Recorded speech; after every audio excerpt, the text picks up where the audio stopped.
तो सबसे पहले तपन जी, मेरा सवाल जिसके पहले मैं आपसे कर रही थी और उसके बाद प्रशांत जी से सवाल रहेगा। तपन जी, अब सवाल यहाँ ये खड़ा हो रहा है कि ये जो तमाम दिग्गज नेता हैं, ये जब पीछे चल रहे हैं, पोस्टल बैलेट्स अभी तक खुले थे, अब तो ईवीएम भी खुलना शुरू हो चुकी है, कितनी मुश्किलात इनकी बढ़ती हुई। और मैं सिर्फ आम आदमी पार्टी की बात नहीं कर रही हूँ, चूंकि नई दिल्ली, कालकाजी, जंगपुरा, इन सबसे तो पीछे चल ही रहे हैं, लेकिन विजेंद्र गुप्ता भी रोहिणी से पीछे चल रहे हैं, अपनी सीट से लीडर ऑफ ऑपोजिशन थे।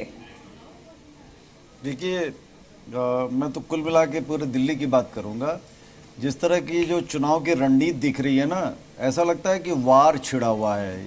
ये युद्ध में जो रणनीति बनती है ना, उस तरह से बीजेपी और आम आदमी पार्टी को अटैक, तो इस बार अटैकिंग मुद्रा में आम आदमी पार्टी नहीं है, अटैकिंग मुद्रा में बीजेपी दिख रही है और डिफेंसिव बचाव की मुद्रा में आम आदमी पार्टी दिख रही है।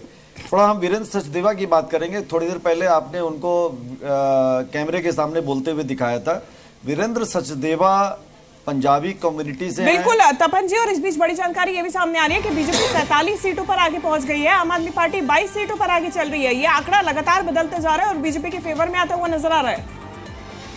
शिवांगी, ये वीरेंद्र सचदेवा का मैं जिक्र कर रहा था। वीरेंद्र सचदेवा को चुनाव में तो नहीं खड़ा किया गया, लेकिन वो दिल्ली प्रदेश से बीजेपी के अध्यक्ष हैं। 2 साल पहले मार्च 2023 में उनको आदेश गुप्ता को हटाकर उनको बीजेपी का प्रदेश अध्यक्ष बनाया गया था। क्यों बनाया गया? पंजाबी समाज के पहली बार कोई दिल्ली का अध्यक्ष बना, पहली बार। दूसरी, बनिया समाज को भी रिप्रेजेंट करते हैं। तो पंजाबी समाज और बिजनेस कम्युनिटी में पकड़ बनाने के लिए उन्होंने चांदनी चौक इलाके में, फिर मयूर विहार के इलाके में बीजेपी के जिला अध्यक्ष के रूप में भी अच्छा काम किया था और उनको इलेक्शन से फ्री रखा गया। साथ लगाइए भाई साहब, रोल करा रहे हैं। जो अली ट्रेंड था, बता रहे थे, वही लगता है कि देखिए, अभी जो रुझान है वो हमारी आशा के अनुरूप हैं, लेकिन परिणाम आने की हम प्रतीक्षा करेंगे। मुझे बार बार इस बात को कहने में कोई संकोच नहीं है कि दिल्ली में हमारे कार्यकर्ताओं ने बहुत जुनून और शिद्दत के साथ काम किया है और जनता ने भी भरपूर आशीर्वाद दिया है। जनता को भ्रष्टाचार और विकास का मॉडल चुनना था, तो उन्होंने प्रधानमंत्री श्रीमान नरेंद्र मोदी के नेतृत्व को सलाम किया है और ये जीत हमारे राष्ट्रीय नेतृत्व की, माननीय प्रधानमंत्री के काम की जीत है, होगी, जो मुझे ऐसा लगता है। निस्संदेह हम दिल्ली में डबल इंजन की सरकार बनाएंगे। सर, जितने बड़े नेता आम आदमी पार्टी के, वो चुनाव हारते हुए नजर आ रहे हैं। केजरीवाल भी पीछे हैं, मनीष सिसोदिया भी पीछे हैं, आतिशी भी पीछे हैं। देखिए, हम सुबह से एक बात कह रहे हैं कि हमने दिल्ली का चुनाव दिल्ली के मुद्दों पर लड़ा है।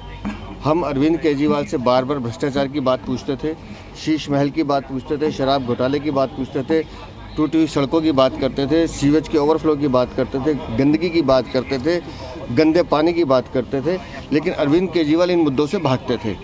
वो इस चुनाव को लुभाने की और वादों पे, झूठे वादों पे लाने की कोशिश कर रहे थे। दिल्ली की जनता ने दिल्ली के दर्द को समझा है और उस दर्द का जो निवारण है वो भारतीय जनता पार्टी कर सकती है। इस उम्मीद के साथ उन्होंने माननीय प्रधानमंत्री को वोट दिया। तो सीएम फेस कौन होगा? देखिए, हमारे लिए ये विषय गौण है। हम पहले भी कह चुके हैं, भारतीय जनता पार्टी का कार्यकर्ता मुख्यमंत्री बनेगा, केंद्रीय नेतृत्व तय करेगा इसको। एक बार आपको उम्मीद है कि बिल्कुल बनेगा।